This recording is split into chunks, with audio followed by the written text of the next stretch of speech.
Las presiones de la Unión Europea al sacar a 8 bancos rusos del sistema SWIFT, así como a compañías tecnológicas que han dejado de operar en Rusia, no han logrado detener la guerra. Tampoco ha funcionado que Estados Unidos haya cancelado la importación de petróleo y gas ruso, lo mismo que Gran Bretaña. Sin embargo, la guerra continúa con altos costos en materia humanitaria. Acompáñanos a conversar con la internacionalista Stephanie Enaro, profesora de geopolítica de la Universidad Iberoamericana e integrante del Consejo Mexicano de Asuntos Internacionales.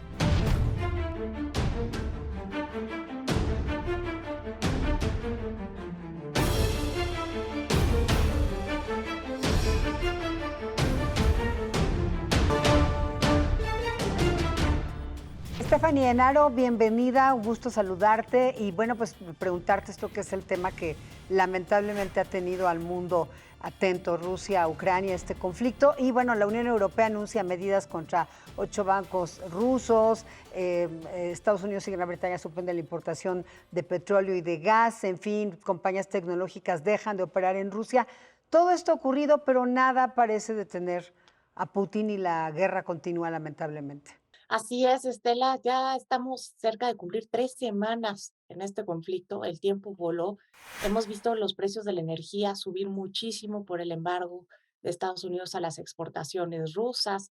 También hemos visto subir mucho los precios del maíz, del trigo, porque Ucrania y Rusia son los granos del mundo. La última vez que subió el precio del pan o de la harina, por ejemplo, en Medio Oriente, en países como Túnez, Sudán, o Egipto, hubo protestas. De hecho, en Egipto el aumento del precio del pan en el 2012 conllevó al derrocamiento del presidente Mubarak. Entonces, pues estamos en una era global, pues bastante delicada, donde también ya estamos entrando a otra era, ya estamos más allá de la posguerra. Aún no sabemos cómo se va a llamar esta nueva era, pero lo que sí estamos viendo es que la integridad territorial de los países ya no se puede dar por sentada, y con esto vemos focos rojos que pueden pasar entre China y Taiwán, y también entre Corea del Norte y Corea del Sur, que no es casualidad, Estela, que mientras todo este conflicto se está desarrollando, Norcorea haya aprovechado para probar misiles. Sí, tú estás comentando los efectos económicos. Desde luego que estamos viendo, México tiene unos indicadores de inflación altos, en parte, sin duda, por el tema de la guerra. Estados Unidos también ha tenido la inflación más alta en sus últimos 40 años, pero nada parece, todas estas medidas que te mencionaba, no parecen detener a Putin. ¿Tú crees que mientras más arrecie este boicot económico financiero a Rusia, haya una respuesta positiva de Putin o cuál prevés que sea la reacción por lo que se ha visto en las últimas 2 semanas?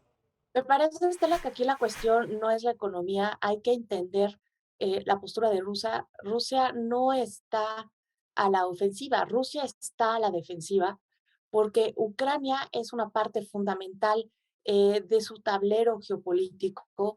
Mira, lo que une a Ucrania y a Rusia es una llanura, que es un territorio muy plano, no hay montañas. Entonces, quien controle Ucrania puede invadir muy fácil Rusia, esto los pone muy nerviosos. Y también hay que tomar en cuenta que la costa este de Ucrania está a solo 750 kilómetros del punto más occidental del mar Caspio. A este trecho se le llama la brecha de Volgogrado, que es una de las piezas fundamentales de la geopolítica rusa, porque quien controle este cacho de territorio pone en riesgo la existencia de la Federación Rusa, porque así ya no podría Rusia tener acceso ni al mar Caspio, que es fundamental para el dominio del Cáucaso, ni al mar Negro, ni tampoco al mar de Azov.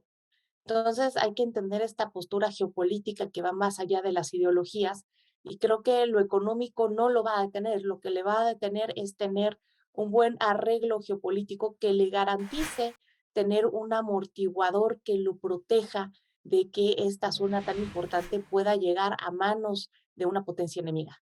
Qué importante que lo mencionas porque digamos que uno de los lugares comunes en este conflicto ha sido insistir en que hay detrás también un tema de la posesión del petróleo y del gas, no necesariamente con énfasis en la seguridad territorial como mencionas, y bueno, tanto que es que el tema justamente del gas o por qué la Unión Europea no entra a ser más determinante con un boicot a las importaciones porque depende justamente justamente en mucho del petróleo y del gas y los derivados que Rusia les provee. O sea, ¿lo ves como en un segundo lugar esta parte del petróleo y del gas y toda el potencial que tiene Rusia en ese sentido? Sí, claro, porque Rusia tiene que asegurar su espacio vital. Ujú. El que Ucrania pudiera ser parte de la OTAN es como si le pusieran una pistola aquí en el cuello, tiene que quitársela. Ahora, lo que tocas con respecto a la dependencia que hay con la Unión Europea respecto al gas es fundamental, porque esa es la mayor diferencia que se ve con la Guerra Fría. Mucho se compara este conflicto con la Guerra Fría, pero hay que pues entenderlo en su propia naturaleza. Antes no estábamos interconectados ni éramos interdependientes, ahora sí. De hecho, la interdependencia económica se empieza a promover después de la Segunda Guerra Mundial para sostener la paz. Y hoy vemos que se está poniendo en riesgo, de alguna manera, que Rusia le cierre el gas, que ya amenazaron con hacerlo si siguen con estas sanciones económicas. También pues pone en riesgo la seguridad energética de los europeos, sobre todo la italiana y la alemana. Ujú. Italia depende en un 42% del gas ruso, Alemania en un 40%, pero también es darse un balazo en el pie para los rusos porque dependen mucho de estos ingresos. Entonces es un tema difícil que por el momento están intentando solucionar haciendo planes para irse a las energías limpias, pero de alguna manera esto habla del poder que va a tener China porque la mayoría de los equipos para producir energías limpias se producen en China.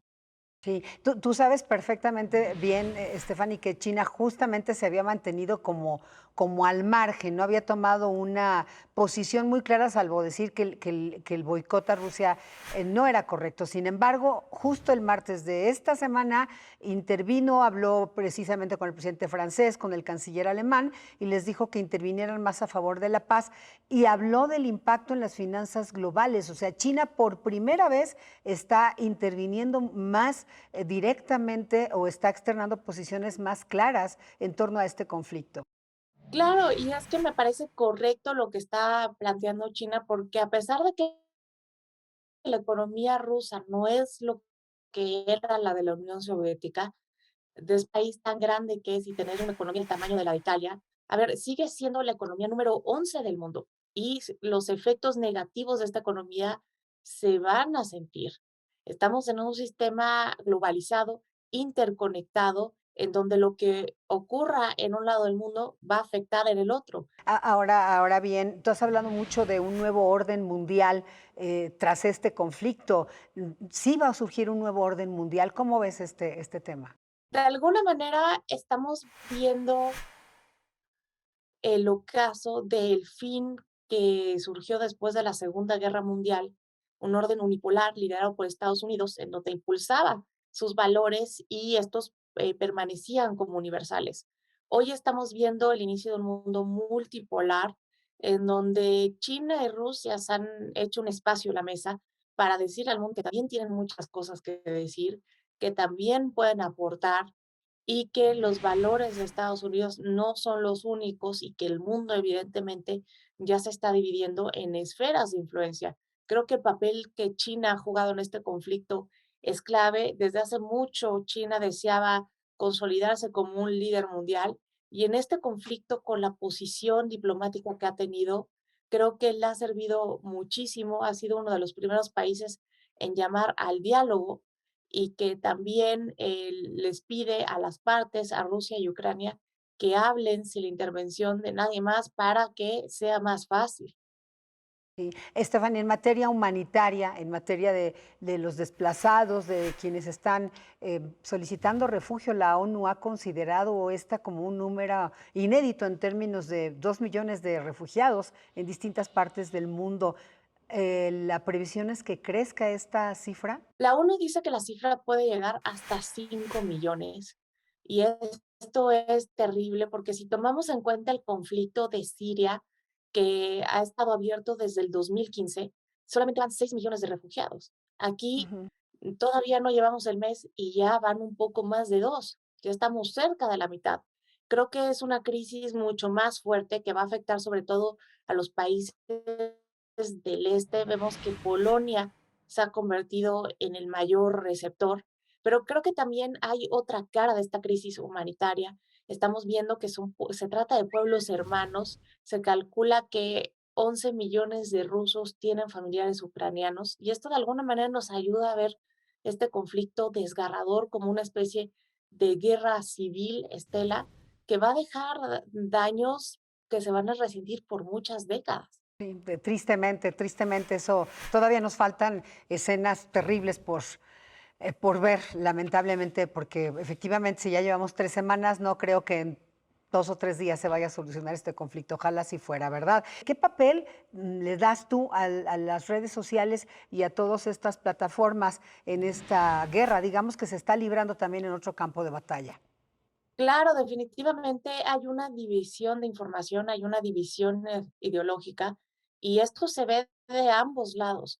Por un lado, Rusia se cierra, ya no deja que opere Facebook, Twitter, para poner fin a lo que dice que son mentiras del lado de Occidente. Incluso Putin va más allá y promulga una ley que está a punto de ser aprobada, en donde se le van a dar 15 años de cárcel a quien sea, pues, visto diciendo mentiras alrededor de Rusia o del ejército ruso. Y esto también lo vemos del lado occidental cuando censuran los canales de Russia Today, por ejemplo, en muchos países de Europa, en Estados Unidos, ya no se puede oír la visión de ambos lados, se oye solamente la de un lado, y creo que eso es peligroso, porque siempre cualquier historia tiene 2 caras, y vemos que definitivamente hay una línea ideológica de los 2 lados, es muy difícil saber quién dice la verdad. Te pongo el ejemplo de los soldados rusos, Rusia dice que tiene cerca de 500 bajas, y mientras del otro lado del mundo, ya sea fuentes inglesas, ucranianas, francesas, se dicen que hay cerca de 2000 bajas del ejército ruso. A mí esto Ujú. me parece raro porque en Siria el ejército ruso, en este conflicto que lleva abierto desde 2015, solo ha tenido cerca de 116 bajas. Ahora, en este conflicto que no lleva ni un mes, van a decir que son 2000. Eso es un poco raro, mientras que del otro lado, cuando estaban las explosiones del ejército ruso, Rusia decía que no se trataba del ejército ruso, que eran los nacionalistas ucranianos. Estamos en Ujú. una guerra de información indudable y creo que la neutralidad de los medios será fundamental para seguir construyendo la confianza más allá de este conflicto. Claro, muy, muy importante. Estefanía Enaro, te agradecemos muchísimo tu participación, tu análisis tan importante en estos momentos sobre este contexto que, como pues has reiterado, del principio a fin, afecta globalmente y aunque estemos muy lejos, nos afecta a nosotros. Muchísimas gracias, Stephanie. A ti, Estela, gracias por la invitación. Hasta luego. Muchas gracias. Vamos precisamente a un recorrido por las redes sociales para ver qué se dice de este conflicto.